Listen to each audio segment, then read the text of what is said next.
Hi guys, Kim Barker here.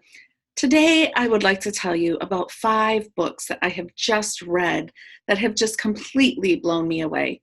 The first book is called The Yin and Yang of Leadership, a theoretical and practical guide to democratic leading by Francois Hillon.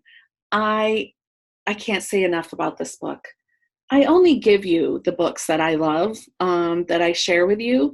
However, this book is at the crossroads of management, psychology, and philosophy. The Yin and Yang of Leadership offers a synthesis of leadership that can help any person or any group develop their own leadership. I'm so excited because we're going to be doing a webinar with Francois Hillon in November. If you go to isodc.org, you can sign up for that free webinar there. This book, Chief Joy Officer by Richard Sheridan. We did do a webinar with Richard in August, and if you go to isodc.org under webinars, you can see the playback of this webinar. But this book is what society needs in a world that is becoming more and more artificial, transactional, and less human and real. Richard's teachings come not only from a place of compassion, care, and practice, but they are not from judgment or ego. This person, Dalton Lee, found himself inspired to his core and ready to take on a challenge of creating and enabling joyful cultures. This is an incredible book. I highly recommend you read this. It will tell you how to elevate human energy and eliminate fear. The third book I read is called Thriving Women, Thriving World by Diana Whitney. This book is a celebration of women. It's an invitation to journey from the Me Too movement to thriving women via appreciative inquiry, dialogue, and storytelling. It addresses topics through an appreciative lens that may be difficult to talk about, yet must be talked about to heal social and societal wounds and create conditions for women and girls to thrive worldwide. If you are wondering what to do in response to the global cry of Me Too, this book is for you. And you know, I had thought so many times, what can we do after Me Too? What are the next steps? And this book will help give you a roadmap for what the next steps are. And the next steps are to have thriving women, which will lead to a thriving world. My fourth book, Conversations Worth Having, Using Appreciative Inquiry to Fuel Productive and Meaningful Engagement by Jackie Stavros and Sherry Torres. This book, John Bergdorf says, a conversation is the smallest visible unit of change, our starting point for every important change effort. This book is a gift to the world, business, schools, and families. I could not agree more.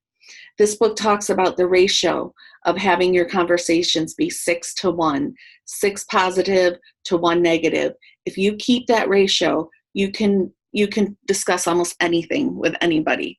6 positives to 1 negative. Once it goes to 3 or less, you start getting in trouble and things start to fall apart.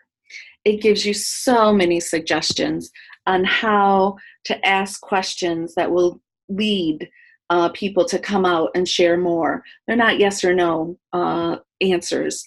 I was reading this book and one of my children came home from work and I said, what was the best part of your day today? 15 minutes later, I was still getting an answer. I could not believe it. So this book is amazing, and it really tells you how to have conversations worth having. I hope to do a webinar with them very soon. The last book that has just really changed my world is The Healing Organization by Raj Sisodia and Michael Gelb. I don't know what to say about this book. It was so incredible. I didn't even eat. I just kept reading and reading and reading. The first part of the book talks about how our democracy was founded in the US. I never thought about how our democracy was founded. It talks about our founding fathers, how they looked at examples from Greco-Roman times, even from the Bible. Everywhere they looked, they found war, conflict, and discord, until our founding fathers looked right in their own backyard.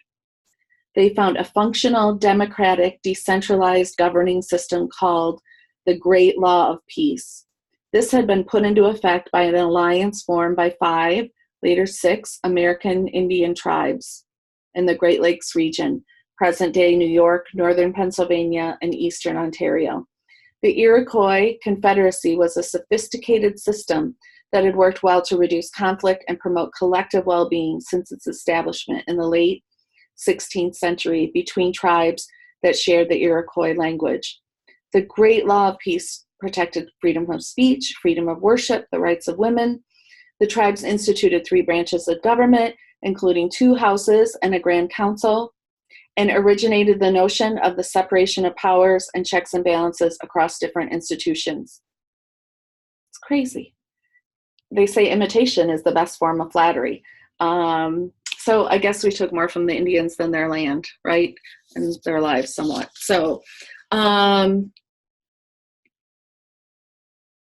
very interesting chapter. This book goes into so many examples of how organizations have changed the way they've done things to create businesses that are not only good for business, but good for their employees and good for the community. I'm only going to share 2 stories with you. I could talk about this for days, but one story is called The Parable of the Pothole. And John Ratcliffe, who founded Appletree's Answers, which is a traditional telephone answering service, had over 600 employees. 85% were hourly workers, 15% salaried. On the way into work one day, their CFO, who was a woman, was driving to the office. She hit a pothole. Living in Michigan, we understand that. It happens all the time. They dispatched, she was a member of AAA, they dispatched a tow truck that brought her to her Mercedes dealership. A courtesy car drove her to work. She had insurance to cover the cost, repair, yada, yada. Within 90 minutes, she was at work with a bunch of staff offering sympathy about what she had to face this morning. A couple days later, one of the 85%, a customer service representative, was driving to work and she hit the same pothole. Guess what? She didn't have AAA. She had to call a tow company and then a friend to drive her to work because she couldn't afford a cab. They told her, catch a cab from the tow company. She arrived to work nearly 3 hours late. She was given a reprimand by her supervisor, a demerit, 2 demerits, 1 more, she'll be gone. Doctor pay, and told her that she would lose her job if she was late again. Moreover, the repair for her damaged rim and the new tire would cost more than she brought home in a full 8 hours pay. With $160 in the bank, she didn't know what she was going to do. She got in trouble at work. She had doc pay. Her coworkers acted huffy because they had to cover for her. And then she had to get out there and treat the customer well, right? Get out there. You're the face of our company. Get out there and treat the customer well. So difficult. John heard the story and he said, we're going to change the way we treat our frontline staff. We are going to treat everybody equally here and give everybody the benefits to thrive. And I was just so blown away by that story. I mean, that's true leadership, right? That's true leadership who does that. The one other story that I want to share, it's called Thanks for Putting Poison on My Microscope. Can you believe it? Chris Hillman founded the environmental consulting firm that bears his name in 1985. He explains his motivation for creating his own company and how it evolved into a healing organization. His first job after college was with a firm out of Staten Island. Back in the bad old days, asbestos treatment in New York was controlled by solid waste contractors, also known as the mafia. With his newly minted bachelor's degree in business, he was anointed their safety guy, but it soon became obvious they had no interest in safety or human welfare. They were always screwing with his equipment and changing the results. They were crooks. So, Chris adds, the company was focused on remediating toxins, but it was a toxic work environment. I couldn't stand working there. Shortly after I left, my former boss was arrested and did time for bribing an EPA official. Chris resigned and secured a job with an environmental consultancy firm that he hoped would be a better place to work. He became an asbestos assessor and an abatement project monitor and was certified to analyze air and bulk samples under the microscope. But then on a project in a New York City office building, he detected dangerously high levels of asbestos in an occupied area. The building manager offered him $5,000 to change the results. He refused, and his boss removed him from the project the next day. Chris notes, I had a queasy feeling that after my boss switched me off the project that he had accepted the bribe himself. Chris's suspicion that his new company was also corrupt was confirmed after he was put in charge of monitoring asbestos levels at a Catholic school in Delaware. He discovered unsafe levels of asbestos debris ground into the carpeting and even between the pages of the books in the library.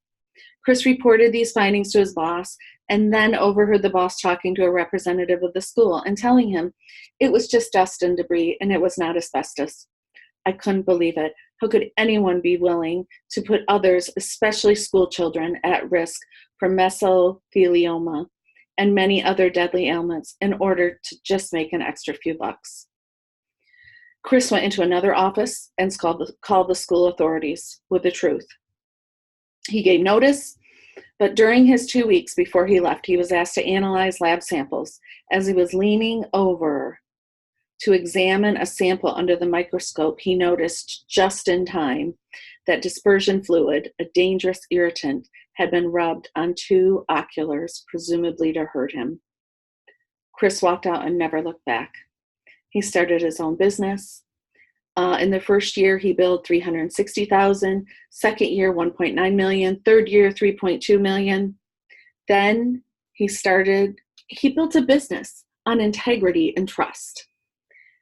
And he also made sure that his employees were treated with integrity and trust. Amazing benefits for their employees. Short, long-term disability loans or leave, loans, no interest loans, just on and on, amazing benefits. And then that was part of the Hillman Cares program. They extended the Hillman Cares program to the community. They have gotten clients just because of their reputation within the community. Their managing director of construction services said, when you're dealing with health and human safety and construction quality, you want people who really care.